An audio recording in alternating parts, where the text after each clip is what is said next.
profetas. Por último, eu queria já entrar na palavra. O Senhor tem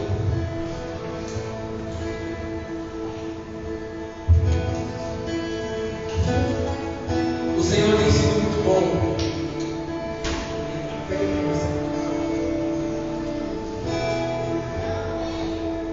E nós nos submetemos àquilo que Ele está fazendo. Aleluia. Abra sua Bíblia comigo no livro de Mateus, capítulo 4.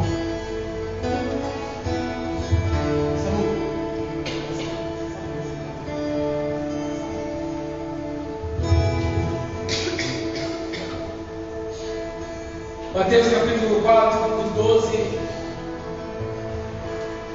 Isso, vai ser tempo. Mateus capítulo 4, versículo 12.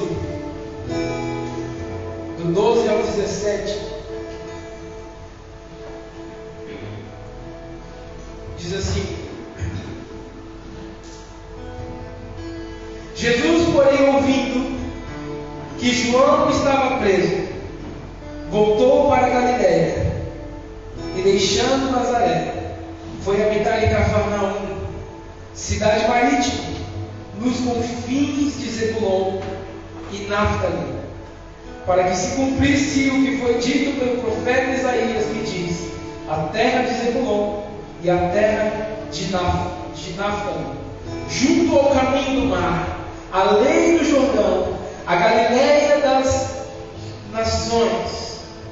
O povo que estava sentado em trevas viu uma grande luz, e os que estavam assentados na região à sombra da morte, a luz raiou. Desde então começou Jesus a pregar e a dizer: arrependei-vos, porque está próximo o reino dos céus. Sabe, quando o texto está falando assim assim como diz o profeta Isaías, está justamente em Isaías capítulo 9. Eu vou ler para você. Isaías capítulo 9.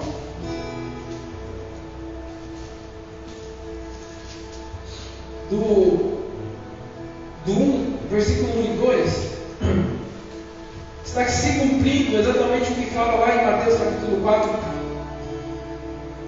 versículo 14, para que se cumprisse, né? Diz assim: mas a terra que foi angustiada não será entenebrecida, e a terra que foi angustiada não será entenebrecida. E envelheceu nos primeiros tempos a terra de Zebulon e a terra de Naftali. Mas nos últimos tempos a enobreceu junto ao caminho do mar, além do Jordão, na Galiléia das nações. E o povo que andava em trevas viu uma grande luz, e sobre os que habitavam a região da sombra da morte resplandeceu a luz. Então, essa palavra ela se cumpre em Mateus capítulo 4, versículo 12, 13, 14 e 15. E o pecado de Zebulon e Naftali, né? Essas tribos, ela vem da tribo de Jacó, e é uma descendência a qual se distanciou da presença de Deus, dos princípios da palavra do Senhor. E o principal pecado de Zebulon e Naftali era o pecado de maledicência. Maledicência. O que é maledicência? Maledicência é quando nós vivemos uma vida de murmuração. Ok? Maledicência também é quando você tem uma cultura maligna impregnada dentro de você, que parece que se você não falar mal de alguém por trás, parece que você não fica feliz. Esse era o pecado de maledicência. A Bíblia diz que o povo de Israel pecava muito nisso, quando eles professavam palavras maldizentes ao pastoreio de Moisés. E a Bíblia diz que todos que praticam o pecado de maledicência, eles sofrem de lepra. E muitas vezes Moisés tinha que orar para que esse povo que falou algo contra ele fosse curado de lepra, porque eles eram amaldiçoados. Trazendo para os nossos dias, sabe por que muitas vezes a vida de pessoas que nós conhecemos, que tem tudo para romper e não rompe, e não acontece, sabe por quê? Pelo pecado de maledicência. Murmura o tempo todo, fala mal o tempo todo, aponta o erro das pessoas o tempo todo. E o pecado de maledicência, ele tem uma característica: ele nunca vai chegar em você para falar na sua cara, ele sempre vai falar por trás. Ele sempre vai gerar um desconforto nas pessoas para que elas se voltem contra você. No caso aqui de Zebulon e Naftali, eles tinham esse pecado. O principal pecado deles, fora o pecado de idolatria, fora os pecados de adorar outros deuses, fora o pecado de se relacionar com pessoas que não eram do povo de Deus, eles também pecavam pela maledicência. Se há essa cultura em você, em nome de Jesus, você será liberto essa manhã. Aleluia. Aleluia. Sabe, eu queria que você fizesse um autoexame essa manhã. Como é que tem sido as suas palavras? Nós escolhemos o que plantamos, mas o que colhemos, nós não temos o controle. Então, pelo mínimo de semente que você produz, que você planta, seja ela do pecado de maledicência, saiba de uma coisa: a lepra tomará conta da sua vida. Finanças, economia, espiritual, familiar, nada vai para frente, nada acontece. Por quê? Pelo pecado de maledicência. Era um povo que vivia no escuro, era um povo que vivia em trevas, mas a palavra está dizendo que Jesus escolheu esse lugar para habitar, e diz que o povo viu uma grande luz. A luz significa entendimento. A luz não é apenas para iluminar um lugar escuro, fisicamente falando, mas luz tem a ver com o entendimento. Luz tem a ver com o véu que está nos olhos, mas a partir do momento que você conhece a verdade, esse véu é removido.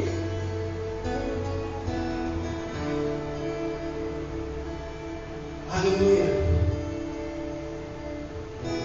E nesse mesmo lugar, Jesus, ele começa a pregar: arrependei-vos, porque o reino de Deus está próximo. Repita comigo: arrependei-vos.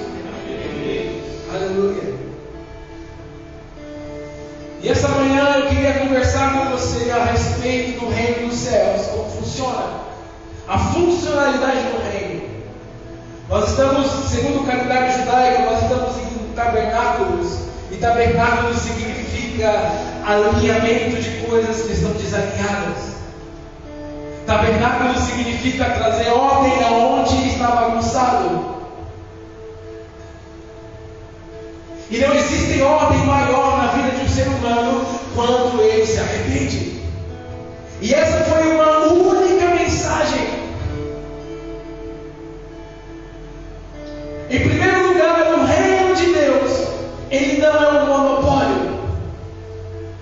O reino de Deus, o reino dos céus, é algo que você entende e depois você coloca em prática, você vive. Isso é o reino dos céus. A mensagem do reino dos céus não era uma mensagem típica de Jesus. Ou seja, quem anuncia primeiro a respeito do reino dos céus era o seu primo chamado João Batista.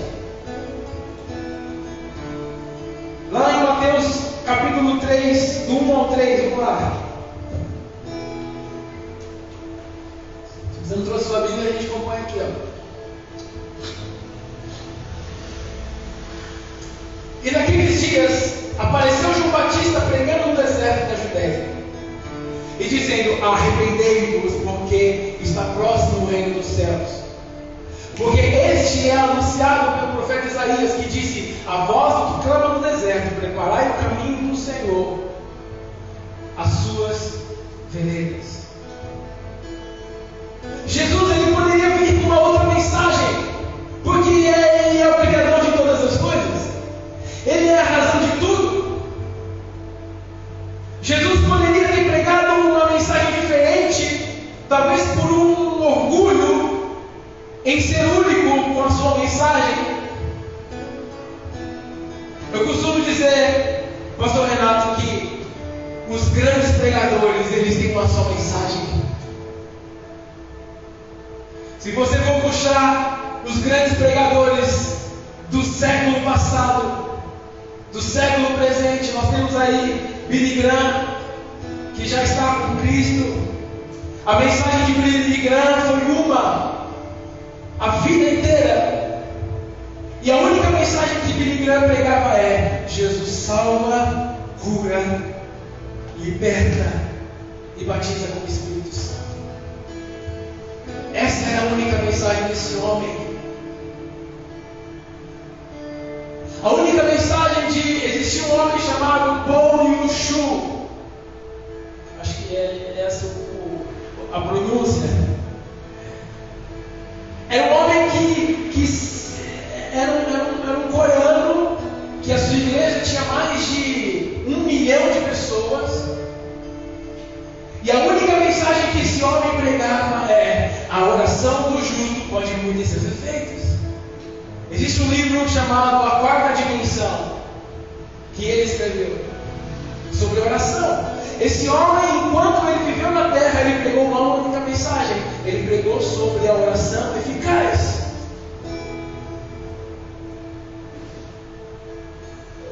John Hus pregou sobre o arrependimento. E as pessoas ficaram tão aborrecidas com a sua mensagem que colocaram ele num tronco e botaram fogo nele.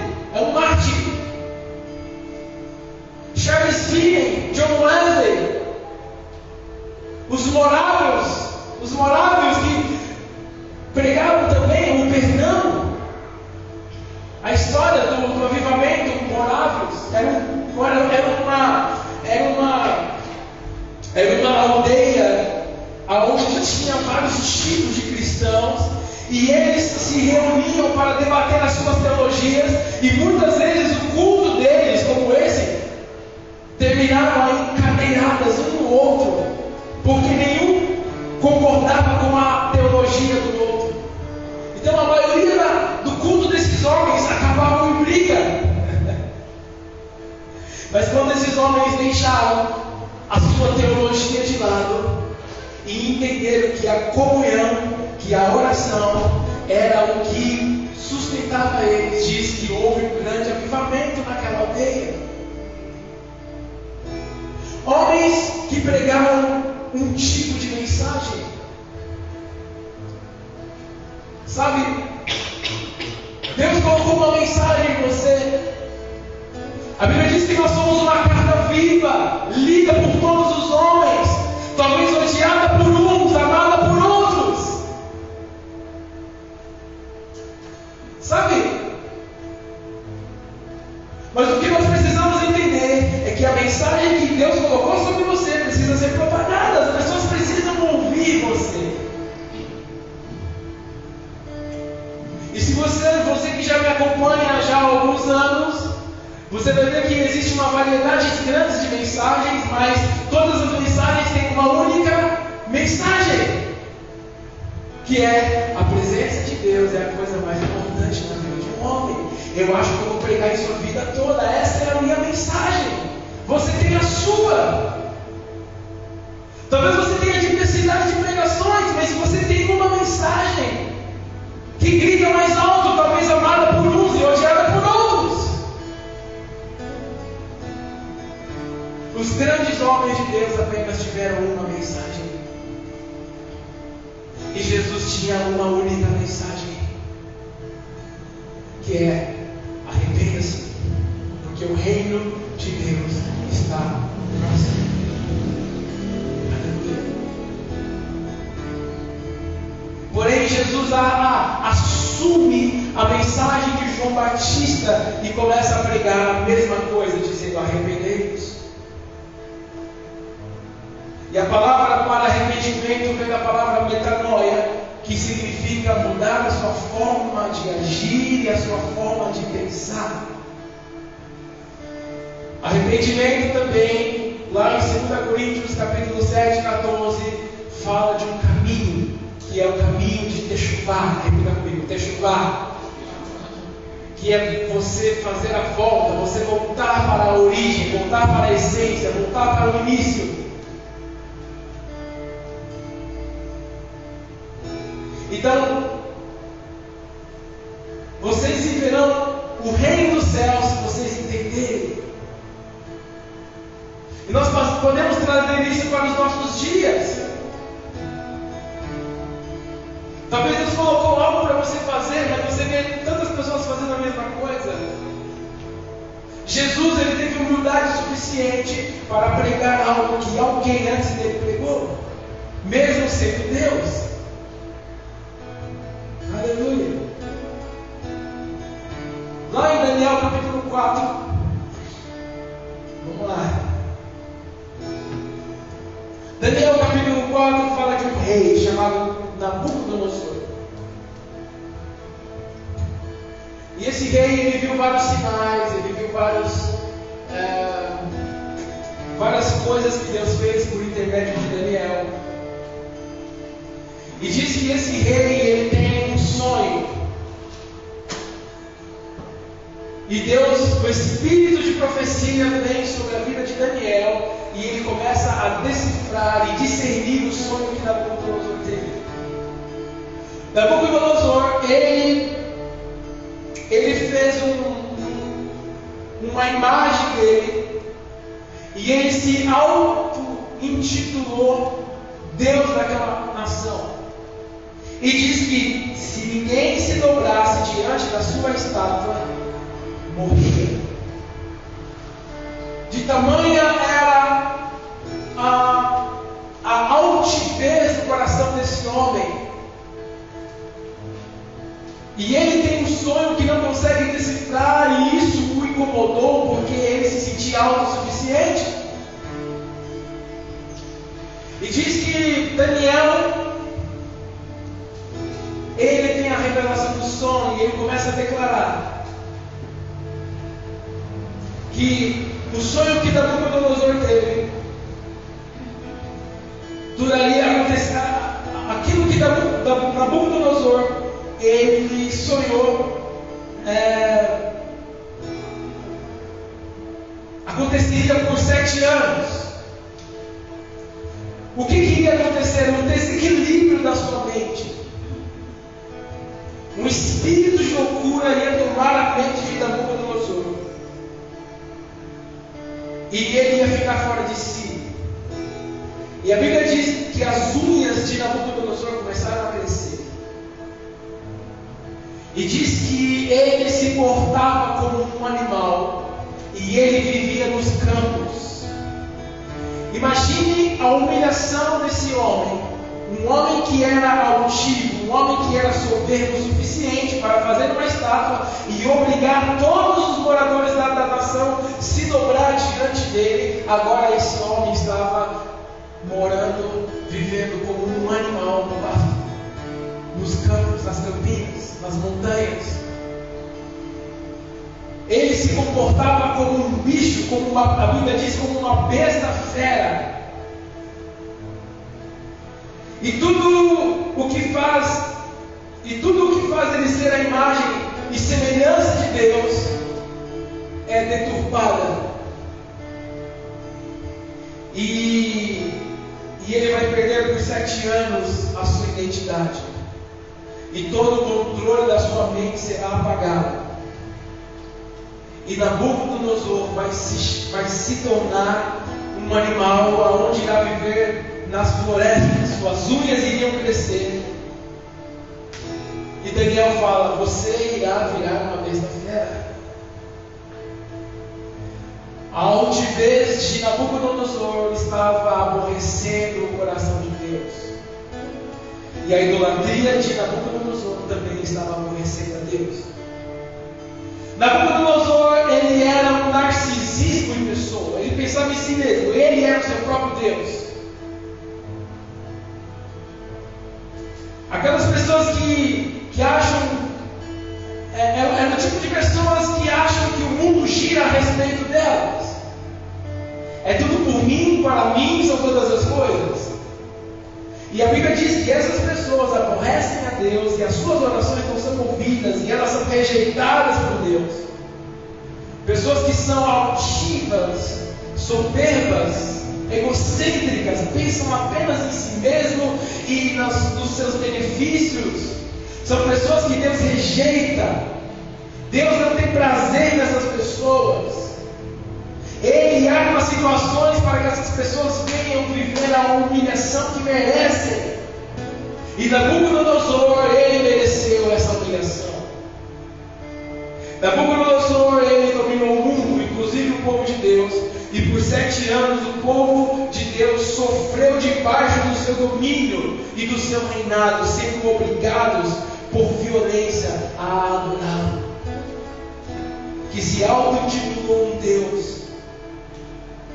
E ele obrigou o povo de Deus a se curvar, e muitos que não se curvaram foram mortos por não obedecer.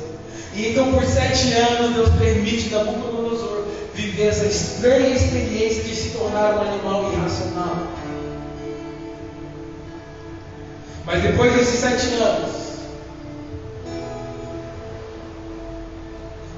Daniel, ele profetiza: depois de 7 anos você irá recuperar a sua consciência. E Nabucodonosor, depois de 7 anos, ele recupera o seu psicológico e se pergunta: aonde eu estive esse tempo todo? E ele reconhece que o Deus dos céus fez aquilo com ele. E ele faz uma declaração não muito comum.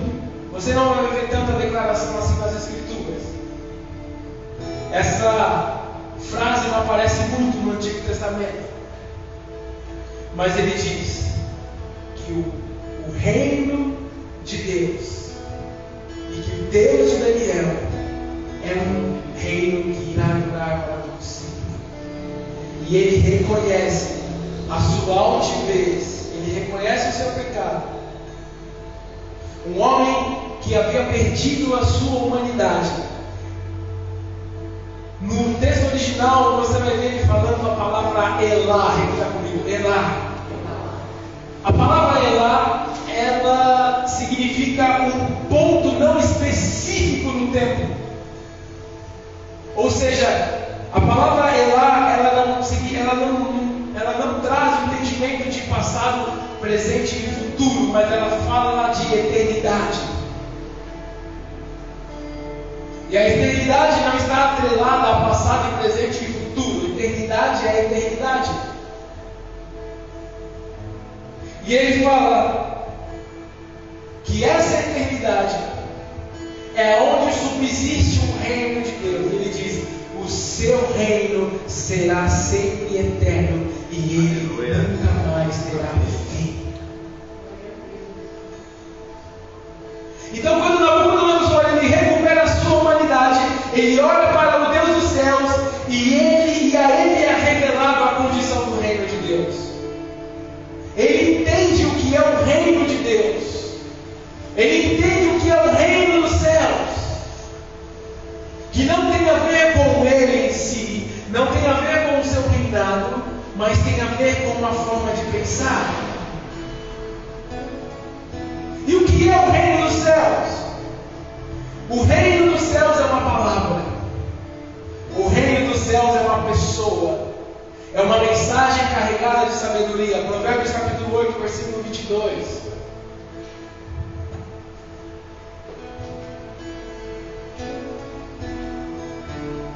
texto está dizendo: o Senhor me possuiu no princípio dos seus caminhos, desde então e antes das suas obras, e desde a eternidade eu fui ungido, desde o princípio, antes do começo da terra. Quando ainda não havia abismo, fui gerado, quando ainda não havia fontes carregadas de águas, antes que os montes houvessem assentados, antes dos outeiros, eu fui gerada. Provérbios está falando da sabedoria, da própria sabedoria. A sabedoria, ela foi gerada antes de todas as coisas. E a Bíblia diz que a sabedoria é o Filho de Deus. A sabedoria de Deus é Yeshua. E Yeshua é a palavra que sai da boca de Deus. Ou seja, o reino de Deus é uma pessoa, e essa pessoa é Cristo. O reino de Deus é o próprio Jesus.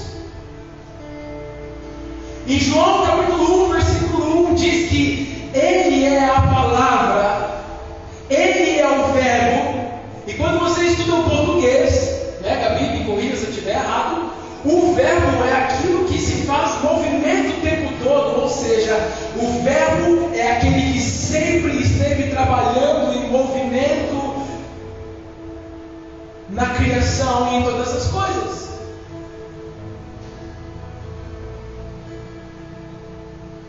O reino dos céus não é um sistema. Em Lucas capítulo 17, versículo 20 e 21, eu acho que esse texto não está aí, você já vai achar aqui. Olha Deus, obrigado. Diz assim: interrogado pelos fariseus sobre quando havia de vir o reino dos céus, respondeu-lhes e disse: o reino de Deus não vem com aparência exterior, e nem dirão: o reino está aqui, não, o reino está ali, pois eis que o reino de Deus está dentro de vocês. O reino de Deus é uma pessoa, e é a pessoa de Jesus Cristo. Aleluia. Esse é o reino de Deus. Ele não vem com aparência. O reino de Deus é a simplicidade das coisas. O reino de Deus não é palácios. O reino de Deus não é manipulação humana. O reino de Deus não é algo que é atrativo aos seus olhos. O reino de Deus muitas vezes ele vem sem aparência. Lá no livro de Isaías diz que ele não era bem visto, porque ele não tinha formosura nenhuma para que o desejássemos. Ele não tinha beleza humana. A sua pele era queimada do sol. A sua pele era ressecada. Não havia beleza para que ele fosse desejado. Está falando do reino dos céus, está falando de uma pessoa, está falando de Jesus. Jesus não vem como um super profeta. Jesus não vem como um super pastor. Jesus não vem como um super apóstolo. Jesus não vem se intitulando o Pai de todos, aonde vai te dar um destino, porque o seu destino já foi dado.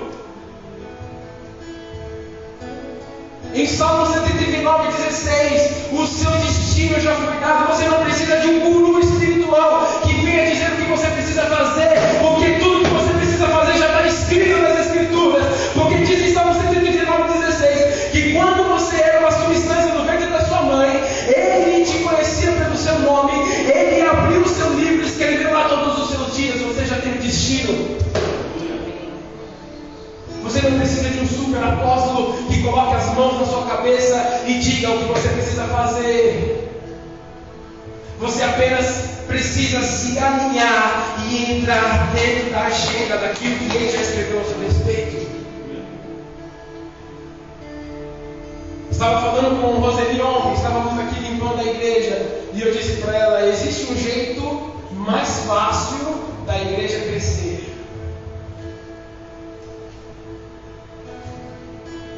Existe um jeito facinho da igreja crescer. Como? Você se intitula como um grande profeta? Um grande pastor? Pastor Renato? Muito feliz pela sua visita hoje, viu, meu irmão?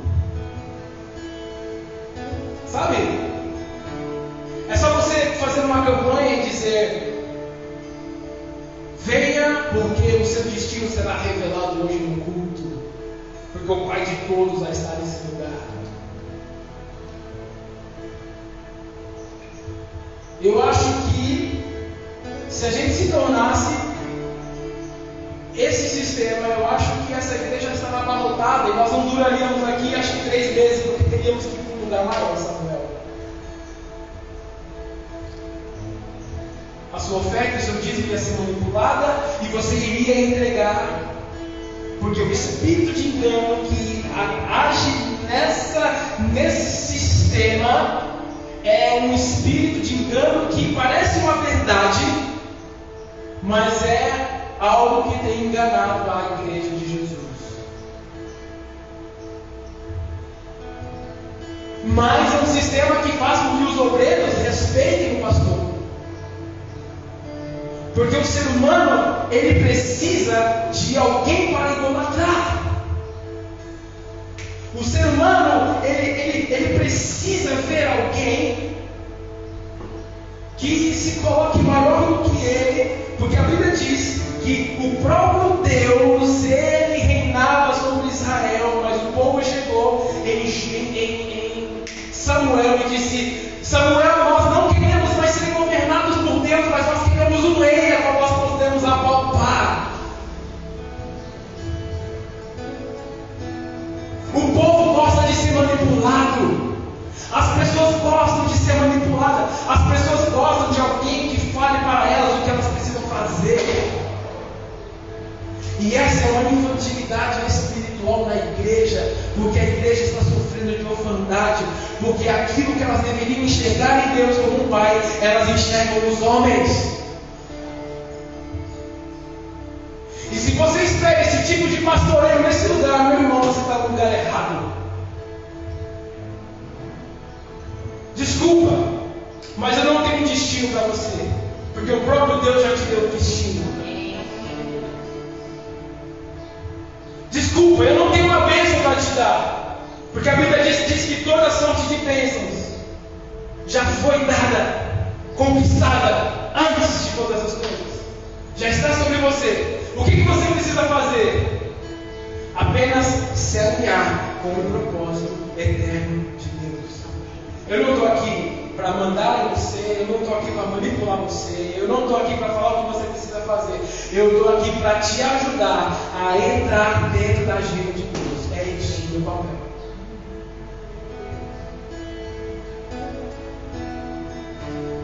Mas se tivesse um trono aqui atrás, onde só o pastor senta, como eu já vi muitas igrejas, a igreja abarrotada, grandes, as grandes igrejas, o pastor seria mais respeitado, os obreiros obedeceriam mais a voz do pastor, porque as pessoas gostam de serem manipuladas. Elas gostam de ser violentadas espiritualmente. As pessoas gostam disso, Fábio. Mas é um grande despertar da igreja desses dias, que não vai mais depender desses caras. Porque Deus está levantando uma igreja que não serve por medo ou por manipulação, mas serve porque ama Jesus. Ama Jesus. Ontem estava aqui eu, Roseli e Ju, só falei para a igreja toda. E eu falei: nós estamos aqui porque nós amamos a Jesus. E quando a igreja entender isso, ela vai começar a ter movimentos. E ela vai começar a crescer, não pela manipulação, não pelo inchaço, mas pela paixão, pela presença de Deus. Aleluia.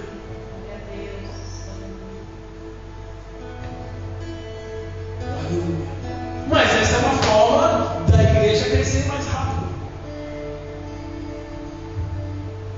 Talvez do jeito que nós estamos levando, talvez possa demorar um pouquinho mais. Porque não é atrativo. É um reino ao qual você não enxerga com seus olhos humanos. Com seus olhos humanos você pensa, puxa, será que essa igreja vai para frente? Sabe, eles têm tão poucas pessoas. Eu me lembro que quando nós estávamos no hotel, alguns pastores perguntaram: "Oh, pastor Léo, tudo bem? Onde é a sua igreja?" "Ah, irmão, nós estamos alugando alguns salas de hotéis por aí e tal." E aí eu vi um certo desprezo no olhar deles. Não apenas dos pastores, mas de pessoas. Pessoas comuns mesmo, pessoas normais. "Onde é a sua igreja?" "Ah, nós estamos reunindo ali. O culto hoje vai ser ali, no domingo que vem vai ser em outro lugar." E as pessoas estavam desdém. As pessoas não davam crédito nessa mão. Por quê? Porque não é um reino aparente. Entende? É um reino invisível.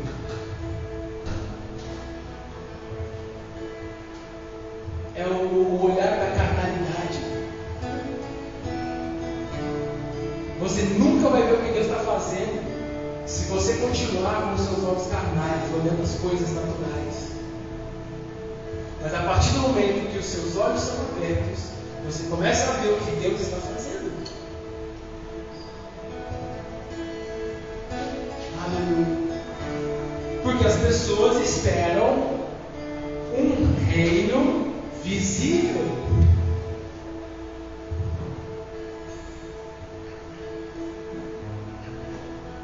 Uma vez eu estava conversando com uma pessoa e ela perguntou: o que você faz? Eu sou pastor. É do meu para mim ou do meu carro? E eu já entendi o que ela estava pensando: pastor, com esse carro? Ficar dando trabalho? Que às vezes morre e não pega, tem que ficar empurrando, né? Você está empurrando. Pastor, mas se eu tivesse aí um habilitado, né? Um carro mais potente, talvez eu tenha um pouco mais de crédito com essas pessoas. Por quê? Porque é um reino exterior. As pessoas gostam de tocar em bezerros de ouro. As pessoas gostam de produzir bezerros de ouro para adorar.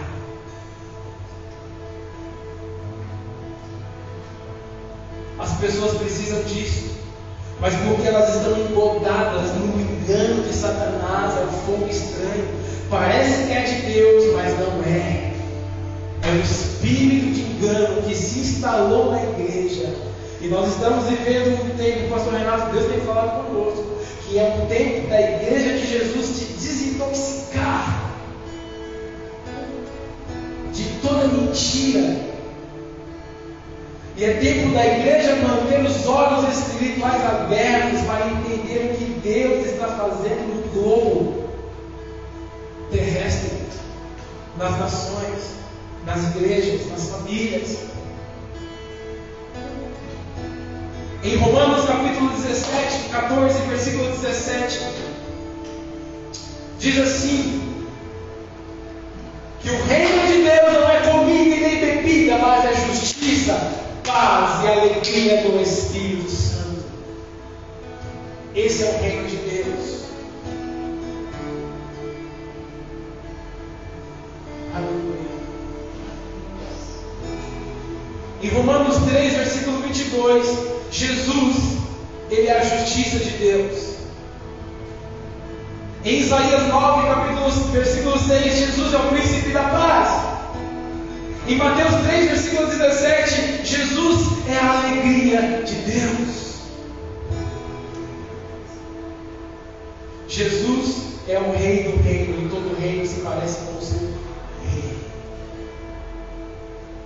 Esses dias eu tempo atrás eu estava conversando com uma pessoa e ela começou a meter o pau na igreja de Jesus. Ela começou a meter o pau na igreja. As igrejas estão frias, elas não se importam mais com as pessoas. Ela começou a falar um monte, deu uma lista de defeitos da igreja. E aquilo começou a aborrecer. Porque ela não estava falando só da igreja, ela estava falando da noiva de Jesus. Vocês que são casados aqui, entendam. Imagine eu chegar em você e começar a falar mal da sua esposa. Como é que foi que você ia se sentir? E naquele momento, eu me senti incomodado.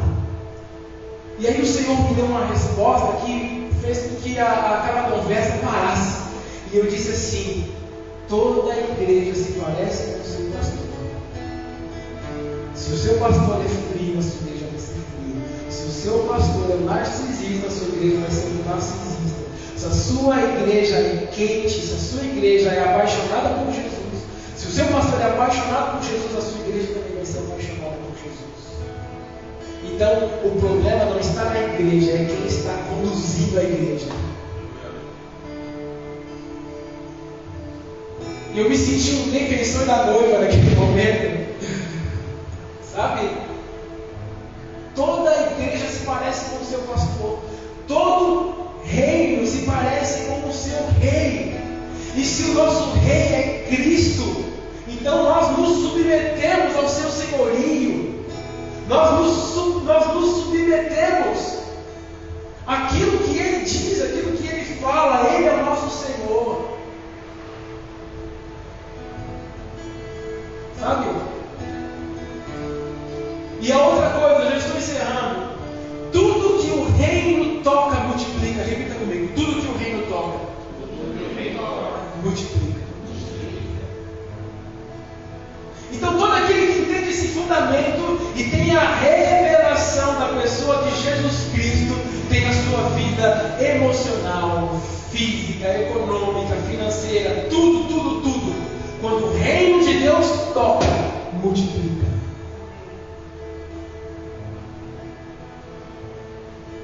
Então qualquer pessoa poderia me dizer: eu tenho o Senhor Jesus como meu Salvador, e eu acreditaria nisso.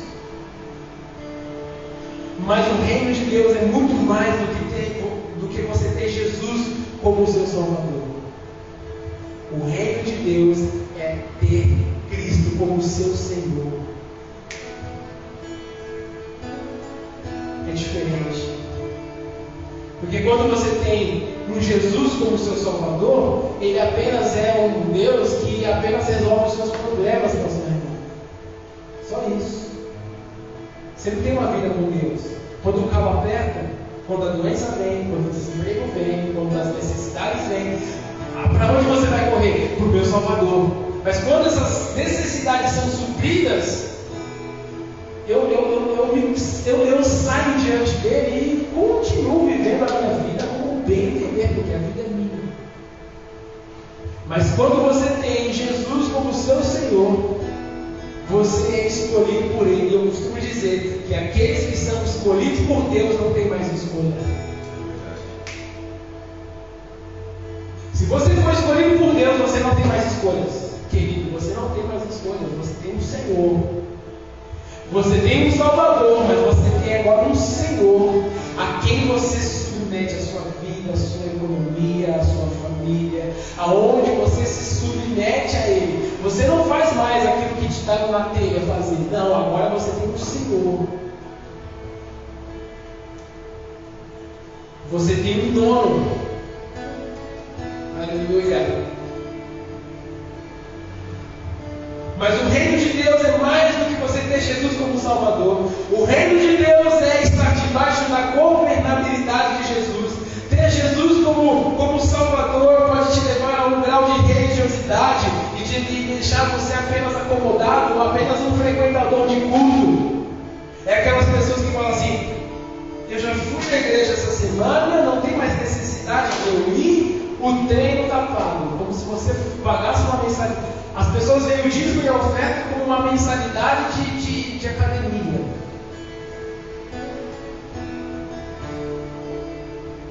Se você soubesse que a sua vida toda depende de estar na presença de Deus, não existe vida sem a presença de Deus. Não existe vida fora de Deus.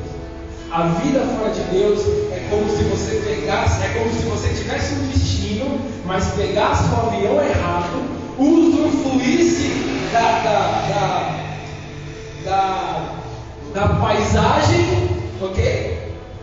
Mas no final você vai ver que não era aquele destino que você tinha que ter tomado.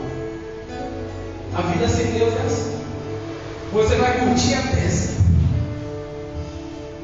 Você vai fazer tudo que te dá na telha. Você vai comprar tudo que você quer. Você vai fazer tanta coisa legal.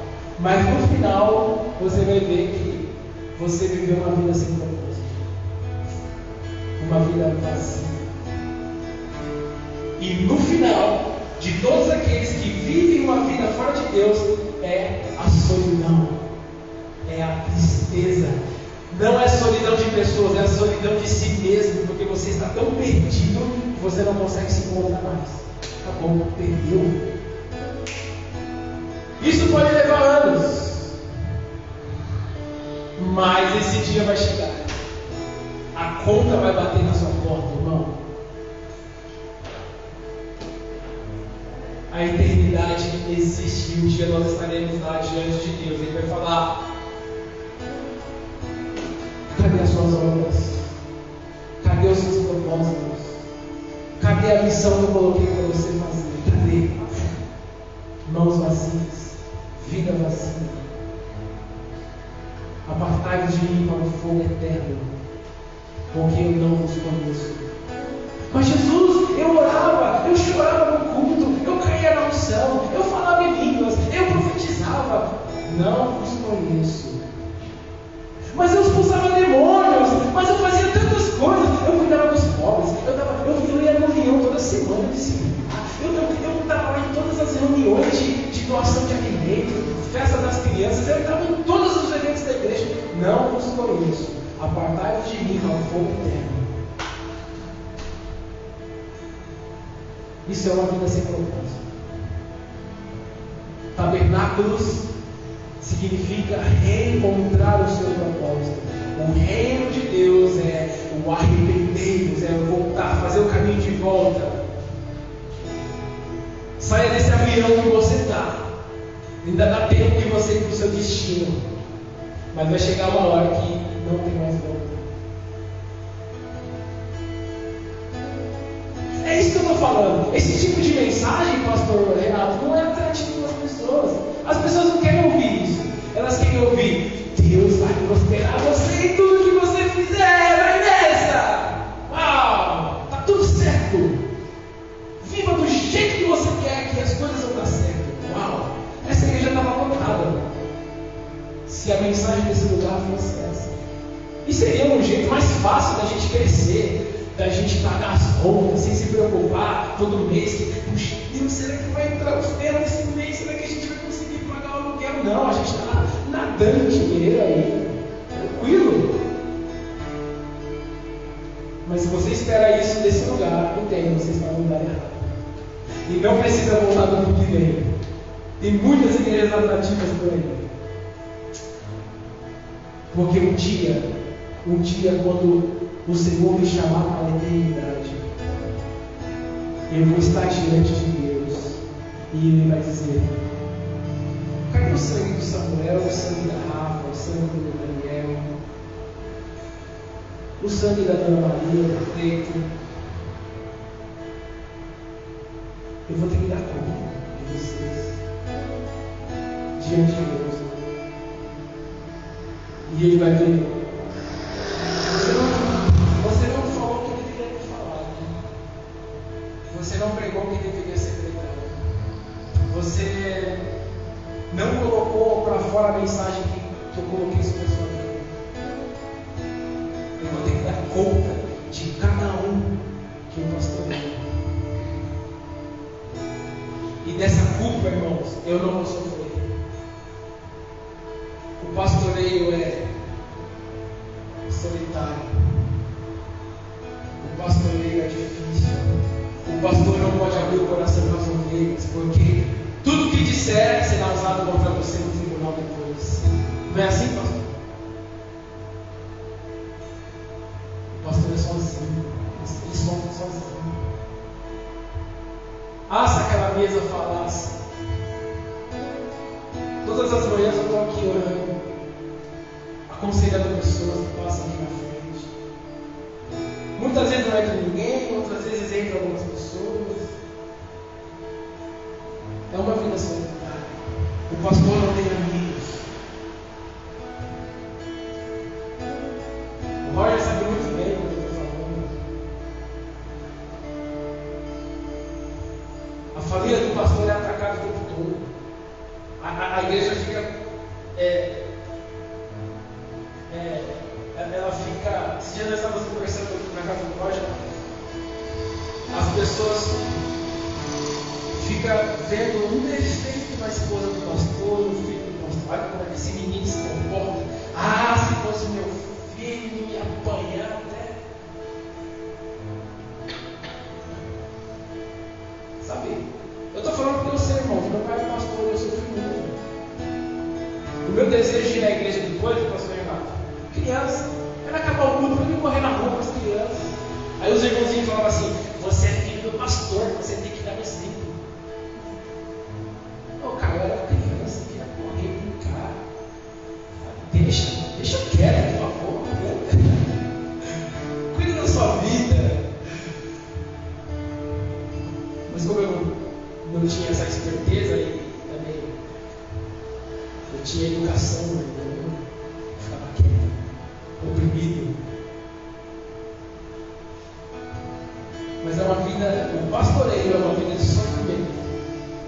E apenas aqueles que aderem a isso é porque, olha, eu corri para tanto lado e eu estou aqui. Com a vida aberta pregando para vocês.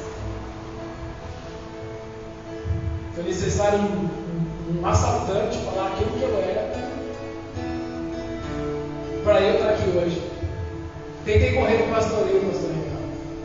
Eu fiquei 1 ano sem ministrar em nenhum lugar, só buscando Jesus na minha casa. Não queria mais depender de oferta, não queria mais fazer nada. Eu queria apenas trabalhar e cuidar da minha vida e da minha família. Aí eu comecei a fazer Uber. Aí um dia eu recebi uma chamada lá na Vila Barros. Era umas 7 horas da noite. Cheguei lá, entrou 3 rapazes no meu carro. E aí eles iam me assaltar. Iam levar o carro, iam levar o dinheiro que eu tinha, tudo. E aí o assaltante que estava no banco de trás olhou o meu rosto no retrovisor e ele falou assim: ele é um pastor, eu já vi ele pregando, não vamos assaltar ele não. Vai, pastor, sai daqui, pastor, sai daqui. Naquele momento o Espírito Santo entrou no carro, no meu coração, e ele falou: até quando você vai fugir daquilo que eu te chamei para fazer? Existe um profeta que eu gosto bastante, Ângelo Basso. E eles dizem assim: eu não sei se o chamado de Deus é uma maldição ou uma bênção, mas eu estou sentenciado a viver aquilo que Ele me chamou para fazer. É justamente isso.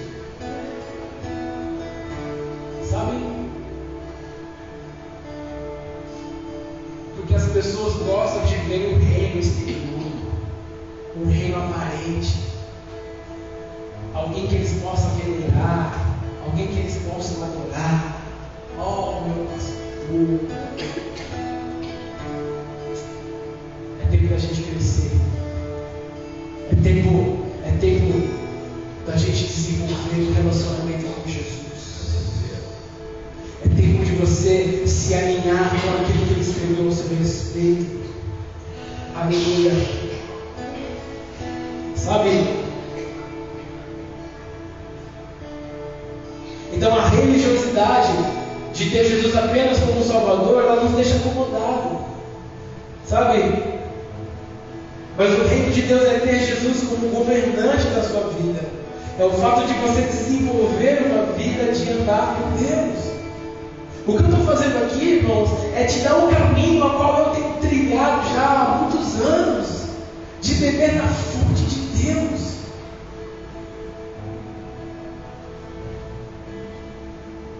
Eu sei que o pastor ele precisa ser honrado, o pastor precisa ser amado, cuidado pela sua igreja. Eu entendo isso.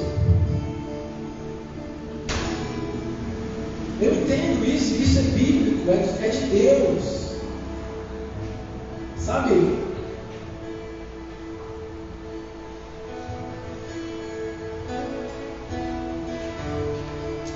Aleluia. Tudo que o reino de Deus toca multiplica. Repita comigo. Tudo que o reino de Deus toca multiplica.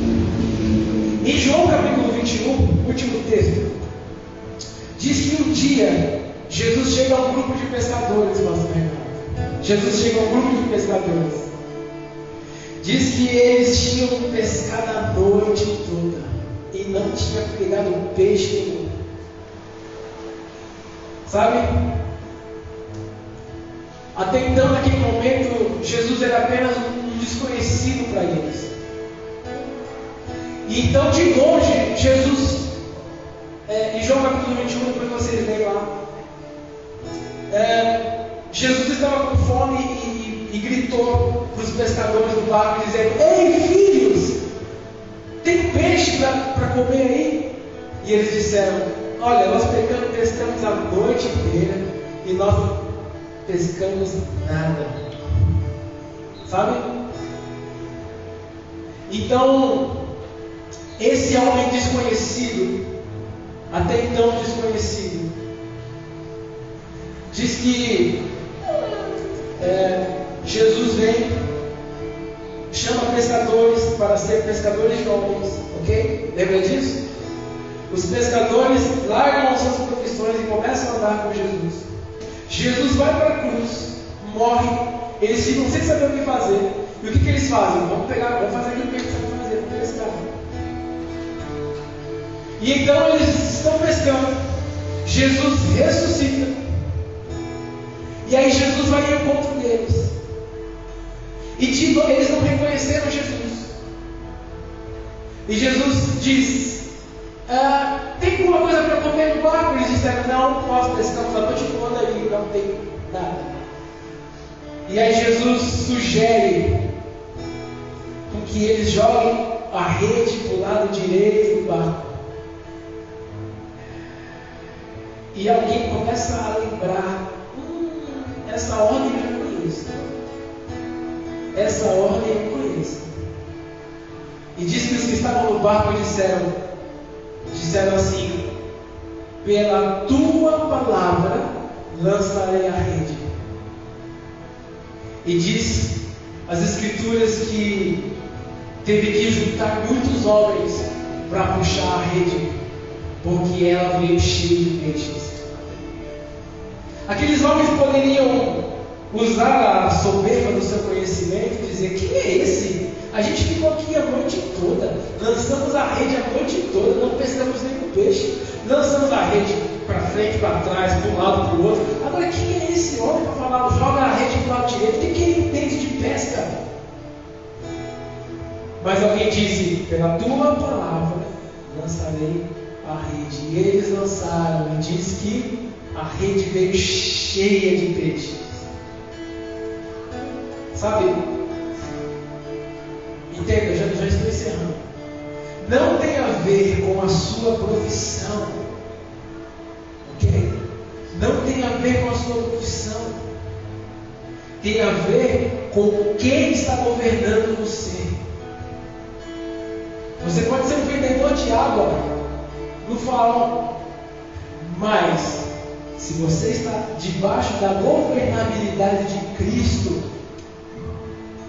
não tem a ver com a sua profissão, tem a ver com quem governa o seu coração, quem governa você, a quem você se submete. Você se submete à governabilidade da maldição da terra ou à governabilidade do reino dos céus, que é uma pessoa, e é Jesus Cristo. Porque a característica natural do reino dos céus é a multiplicação.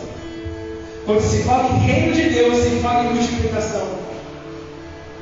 Por isso que temos falado muito em relação à missão, ao propósito, aquilo que a gente faz ali no Leão. Porque por mais pouco que a gente faça, tudo aquilo que nós estamos fazendo, Deus tem multiplicado. Porque tudo que você faz, debaixo da governabilidade de Jesus, é multiplicação. Sabe? Tudo aquilo que você compartilha, multiplica. Porque aonde o reino de Deus toca, multiplica. Não importa o que você faça. Se o reino de Deus tocar a sua economia, ela vai multiplicar. Se o reino de Deus tocar a sua família, ela vai multiplicar. Bênçãos e tantas coisas. Sabe? Porque onde o reino de Deus toca, multiplica. Se Deus tocar no teu empreendimento, vai multiplicar. Porque não tem a ver com o seu trabalho, não tem a ver com a sua oferta, não tem a ver com o tanto de dízimo que você dá, tem a ver com o seu coração. Porque a Bíblia diz que quando Caim e Abel foram oferecer o sacrifício para Deus, diz assim, que Deus não aceitou Caim e muito menos a sua oferta, e Deus aceitou Abel e a sua oferta, ou seja, tem a ver com o coração, não tem a ver com o valor que você coloca. Você pode colocar um valor altíssimo aqui dentro, mas se o seu coração não estiver aqui, você fez uma grande ajuda para a igreja, porém Deus não quer o que você fez. Porque Deus não quer a sua oferta, Deus quer você. É difícil pregar isso, né? Porque a gente depende de pagar as contas aqui. Mas se a gente não conseguir pagar, não tem problema. Vamos para a praça, vamos para casa de novo, vamos voltar para o hotel. Nós vamos continuar. Porque nós temos uma palavra. Nós não dependemos de Mamon. Mamon não vai governar essa igreja em nome de Jesus. Aleluia. Deus não quer a sua oferta. Deus não quer o seu dízimo alto. Deus quer você. Ele prefere você do que a sua oferta. Muitas vezes a gente dá a oferta como aquele desencargo de consciência. Fala, já ajudei, a obra de Deus não precisa te ajudar. Porque Jesus é suficiente. Se você dizima a oferta dessa casa para ajudar, por favor, não coloque mais seu dinheiro aqui. Mas agora, se você tem o entendimento de que eu entrego porque eu sei que me governa, eu sou governado por Jesus e tudo que Jesus toca multiplica, então eu coloco além do valor, eu coloco o meu coração. Ele é o meu dono, Ele é o meu Senhor. Ele é o seu Senhor. Porque tudo que o reino toca multiplica. É entrar debaixo da governabilidade do Espírito. Aleluia. Então, eu quero desenvolver vocês essa manhã a construir a sua vida em cima desse princípio. O pai compartilha o seu único filho. Olha essa semeadura, irmãos. Olha essa semeadura. O pai compartilhou o seu único filho. A única coisa que Deus tinha era o seu filho. E Jesus multiplicou. Entende? Jesus multiplicou essa matemática. Porque Deus semeia o seu único filho. E o Filho de Deus, Ele traz consigo muitos filhos.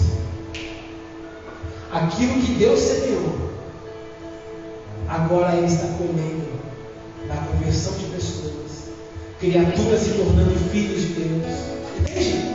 Entende a semeadura da cruz? Por quê? Porque tudo aquilo que o reino toca multiplica. Deus é a única coisa que Ele tinha, Cleitinho.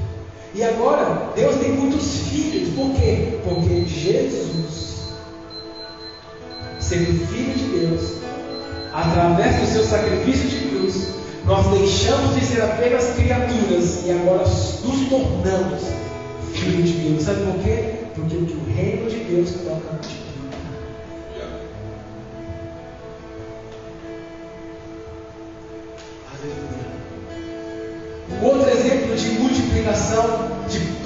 de plantar e colher? Enquanto uma pessoa está sendo enterrada agora no cemitério, está nascendo outra no hospital. Isso é a lei da semeadura. A cada pessoa que morre, nasce outra. Sabe por quê? Porque a terra, entenda isso, não sei se você já ouviu isso. A terra, ela funciona debaixo de uma ordem. A terra funciona debaixo de uma ordem, debaixo de uma palavra. Ela funciona de uma forma perfeita. E pelo fato de ela funcionar da forma perfeita, ela sempre está semeando pessoas e ela sempre está colhendo pessoas. Pessoas morrem, pessoas vivem. Pessoas morrem, pessoas nascem. Pessoas morrem, pessoas nascem. Por quê? Porque o reino, tudo que o reino de Deus toca, multiplica. Não sei se você está entendendo esse mistério, irmãos. Essa é a lei da semeadura. Você escolhe o que vai semear, mas você não tem controle do que você vai colher. Toma cuidado com o que você tem que semear. Se você está semeando maledicências, entende? A colheita pode ser muito amarga, muito ruim. Se você está semeando amor, então se prepare, porque você vai colher da bondade de Deus infinita. Porque tudo aquilo que você planta, você colhe. Tudo aquilo que o reino de Deus toca, multiplica. A minha oração, eu te abençoo com essa palavra nessa noite, para que o reino de Deus venha tocar a sua semente, e que tudo aquilo que você semear, você vai colher abundantemente mais em nome de Jesus. Por isso que eu fiz questão de deixar a oferta por último, porque eu quero que você oferte essa manhã com esse entendimento. Se o reino de Deus tocar a sua semente, ela vai multiplicar. Essa semana foi uma semana muito difícil para a gente, porque o dia 20 está chegando e nós não tínhamos dinheiro para aluguel de casa. Mas tudo aquilo que nós recebemos de oferta, nós sempre semeamos na vida de um missionário, sempre semeamos na vida de alguém. Sabe, pelo mínimo de valor que seja, nós sempre estamos semeando alguém e na vida de alguém. E na sexta-feira, rapaz, eu não estava mal. Eu estava muito mal. Nós estávamos indo ministrar lá para as famílias do União de Padre Nóbrega. Eu estava muito mal. Eu falei, Deus, nós estamos indo ministrar essas pessoas, mas olha, eu não tenho dinheiro para aluguel, cara. Não tenho. Não tenho para me tirar. Não tenho para quem pedir. E naquele dia eu e Ju, nós estávamos assim, destruídos, emocionalmente falando. E quando nós estávamos na casa da Dona Maria, fomos pegar ela para irmos para o meu telefone tocou. Era um pastor lá de São Paulo, um grande amigo meu que está para vir aqui, Elias. E ele falou assim, pastor Noel, eu estava orando com a minha esposa aqui, e o Senhor trouxe você no nosso coração, e eu estou te enviando uma oferta. E naquele momento eu fiquei, amém, Elias, você está me dando uma oferta? Amém. E quando ele depositou, era o dinheiro do aluguel. Geralmente eu vou ter o dinheiro do aluguel, vou pagar o aluguel. Glória a Deus. Glória a Deus. Por quê? Porque tudo aquilo que o reino de Deus toca, multiplica. Deus tem visto a nossa semeadura, a nossa renúncia, todos os dias nessa casa, pastoreando vocês, ministrando vocês, cuidando de vocês, ajudando vocês a se alinhar com o propósito. Isso é uma semeadura de tempo, semeadura de dinheiro, que poderíamos estar fazendo qualquer outra coisa, mas nós estamos aqui. E o Senhor supriu. Porque Ele não é apenas o meu Salvador, Ele é o meu Senhor. A minha família, a família pastoral dessa casa, está submetida ao governo de Cristo. Por isso que eu disse, Mamon não vai governar esse lugar. Nós não precisamos de ofertas de ajuda, nós precisamos de corações generosos que ofertam porque Jesus é o Senhor da sua vida. É uma forma de Jesus governar todas as áreas da sua vida. Porque é muito fácil Ele governar a sua vida espiritual, mas quando fala de vida financeira, irmãos, é uma luta. Muitas vezes não oferta o que deve ofertar porque acha que é muito para a igreja. Então espera a conta fechar, o que faltar eu vou lá e cumprir. Não, isso não é oferta que Deus recebe. Deus quer você da nossa oferta. Aleluia. Aleluia. Eu estou desenvolvendo em você, irmãos, uma maturidade no Espírito. Eu não quero pessoas infantilizadas nesse lugar. Porque Deus nos chamou para ser ministros, para ministrar diante deles. Deus nos chamou para nos tornarmos ruios. Repita comigo, ruios. Ruios. Ruios significa filhos maduros que ministram diante de Deus. Aleluia. Porque tudo que o reino toca multiplica. Aleluia. Amém? Glória a Deus. Glória a Deus. Jesus está aqui essa manhã. Obrigado, Senhor. Obrigado porque vivemos debaixo da governabilidade do Teu Espírito. Obrigado porque nós vivemos debaixo de uma palavra, Senhor.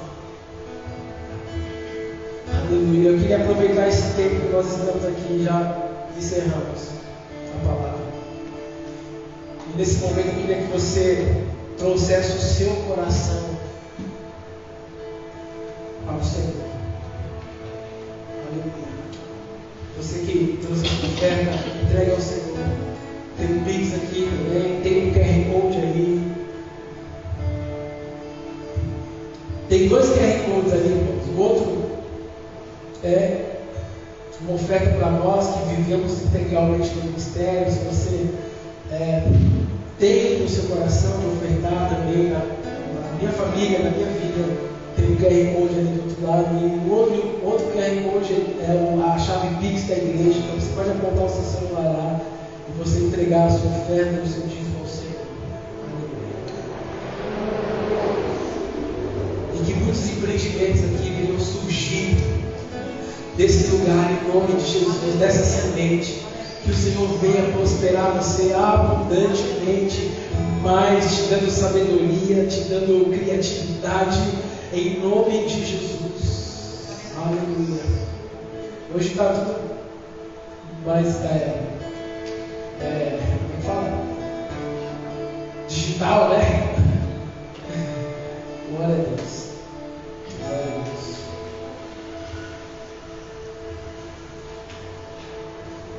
Enquanto você prepara o seu oferta, você pode ficar de pé no seu lugar, nós vamos orar.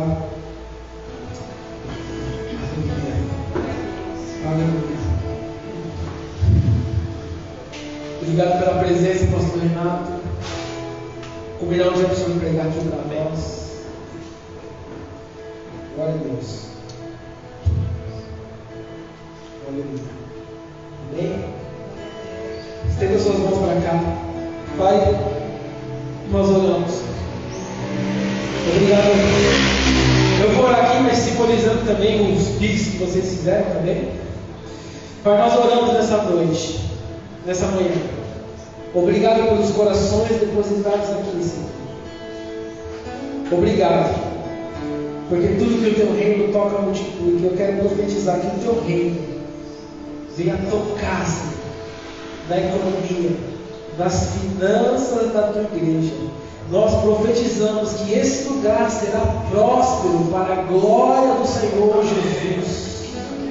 para a glória do Senhor. Nós profetizamos que teremos empresários fluentes na cidade desse lugar, aonde eles serão desenvolvidos no seu sacerdócio, aonde serão desenvolvidos nos seus negócios, segundo a ótica eterna do teu propósito, Senhor, porque tudo que o reino toca multiplica. Senhor, obrigado. Obrigado por cada oferta. Obrigado, Senhor. Obrigado porque nós profetizamos que nós já estamos supridos esse mês nesse lugar. E nós já profetizamos, esse aluguel já foi pago, Senhor, porque esse lugar é do Senhor. Pai, essa igreja não é minha, esse lugar não é meu, é do Senhor. É do Senhor, Pai. O Senhor reina nesse lugar. O Senhor tem lugar para habitar nessa região, Senhor. Em nome de Jesus, Pai. Que a tua prosperidade venha sobre esta casa. Em nome de Jesus. Amém? Aleluia. Aleluia. Alguns avisos práticos aqui. Consegue colocar aí, Gabi? Não tem aí? Pessoas que querem servir nessa casa, em algum lugar, né? No Ministério de Boas-Vindas, no Ministério de Louvor. Eu sei que tem as mesmas pessoas aqui, mas nós precisamos gerar esse ambiente, né? Então eu quero falar para que o peso dessas palavras fique nesse ambiente. Então as pessoas que entrarem por essas portas vejam a necessidade de servir que nós temos nesse lugar e que você se habilite, né? Ao Ministério de Louvor, ao Ministério de Intercessão, ao Ministério de Limpeza da igreja, de cuidado, né? E por aí vai. Outra coisa. Quarta-feira nós temos reunião de oração aqui às 20 horas e próxima quinta-feira, ok? A partir da próxima quinta-feira nós iniciaremos os nossos discipulados aqui. Já coloquei a outra ali, então vai ser muito legal os nossos discipulados. Nós vamos começar do início mesmo, falando sobre criação, origem, como a terra foi criada, a queda de Lúcifer, o que isso proporcionou nos dias de hoje, o que afetou na vida do ser humano, e através desses discipulados nós vamos nos encontrar com o propósito de Deus para as nossas vidas, em nome de Jesus. Amém? Será um discipulado um pouco longo, teremos aí alguns meses falando sobre Gênesis, né, a criação de todas as coisas, e por aí vai. Nós vamos ensinando as Escrituras e assim nós vamos crescendo no conhecimento do Senhor. Amém? Glória a Deus. Feche seus olhos. Pai, nós queremos te agradecer por esta manhã. Obrigado, Senhor, pela tua bondade. Obrigado por esta palavra que nos faz pensar e desenvolver, Pai, uma vida prática, simples e poderosa na tua presença. Senhor, seja com eles, Pai, aonde eles forem, o que eles fizerem, Pai, em nome de Jesus, que o Senhor favoreça os seus filhos, favoreça a tua igreja, aqueles que nos acompanham pelo Instagram também, que sejam favorecidos pelo Senhor, Pai, esta semana, que possamos ter testemunhos de conversão, testemunhos de cuidado do Senhor, Pai, de provisão do Senhor, Pai, em nome de Jesus, que as vendas das empresas saiam, Pai, que tudo aquilo que está parado aconteça, Senhor, em nome de Jesus, Pai, porque nós estamos debaixo da governabilidade do Teu Espírito. Ser conosco, Pai, que o amor de Deus e a consolação do doce Espírito Santo esteja hoje para todo sempre, Pai, sobre nós, em nome de Jesus. Amém? Amém. Deus abençoe e até nós nos vemos aí essa semana. Glória a Deus.